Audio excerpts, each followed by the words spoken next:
Cheers to everyone for watching. My name is Mitchell. You're watching the Stereo Picture Society. This is the channel where I review Canadian albums, and today I'm going to be reviewing Mac DeMarco's new album, Here Comes the Cowboy.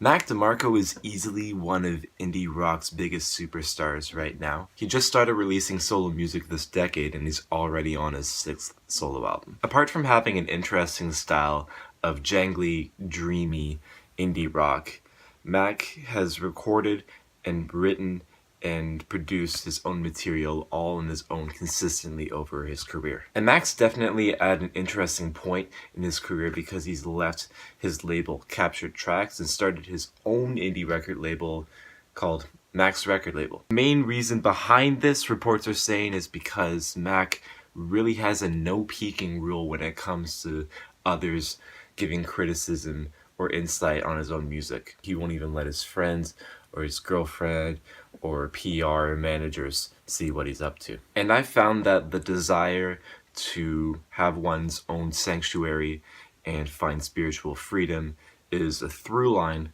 across all the songs on this album. Because this is a Mac DeMarco record, however, this is celebrated in his most goofy and most mellow record to date. Mac takes his time and continues the trend of writing very slow songs. He also continues to say a lot with a little on this record. He continues the trend of just having two verses and their matching choruses and ending the song right there. And I loved most of these choruses on here, especially when they open themselves up to interesting instrumentation. For a guy that plays guitar with very psychedelic, oozy pedal effects, Mac finds that psychedelia in the different keyboards he uses, as well as the many different percussion instruments that he uses throughout this album as well. Lots of wooden blocks, even a gong that appears into these tracks, but interestingly, no drum machines, unlike his previous record, This Old Dog. As the title of this album suggests, Mac is idealizing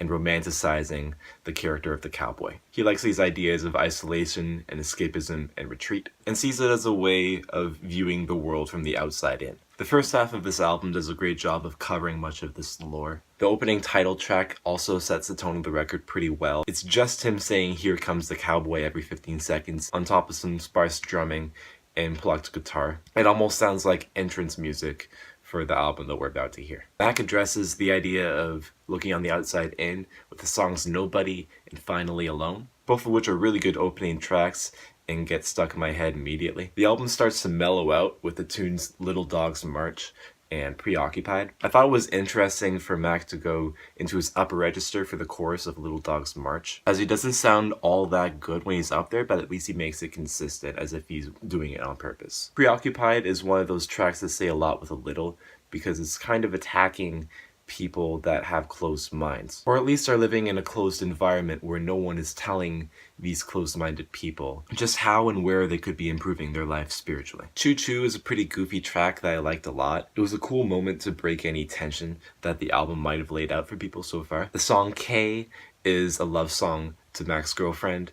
It's just him and a guitar. The quality may sound too sparse and a lot like a demo to some people, but I like it, and it makes for a soft and heartfelt love song. The song Heart to Heart is just Mac talking about losing a friend, but I really like the reversed, like grainy keyboards that come in at the chorus that have a slow attack and a hard release. I think that was a really cool moment on that track. The song Hey Cowgirl is also a pretty cool moment in Mac's cowboy lore, or at least I think so, because Mac is asking this cowgirl whether she would want to be relaxed in his picturesque rangeland or in the city watching some TV. I also like the chord structure that Mac has on the song On the Square, which is a piano kind of ballad. Mac is talking about this image of brother's hands, which kind of reminds me of Big Brother.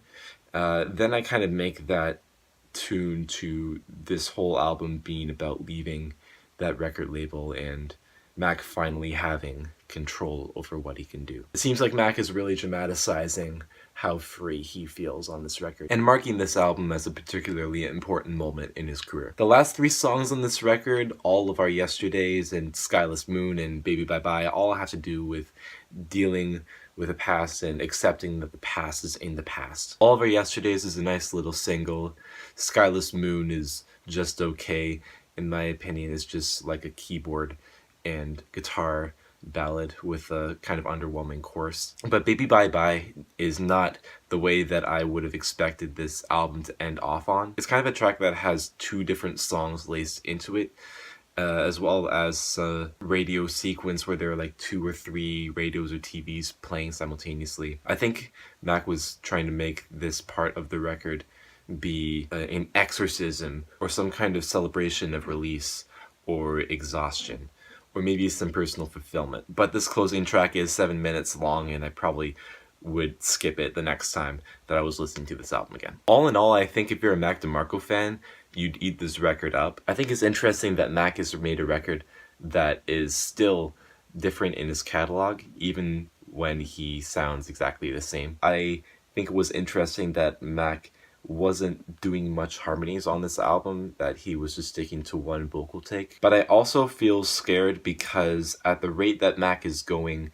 in his freedom, I wonder how much pressure he's going to put on himself to make an ambitious and creatively explosive project, or use his talent to strengthen some other areas of creativity. But for the most part, this album is cool. I liked most of the tracks on here, and I thought listening to it front to back was fulfilling and a good vibe.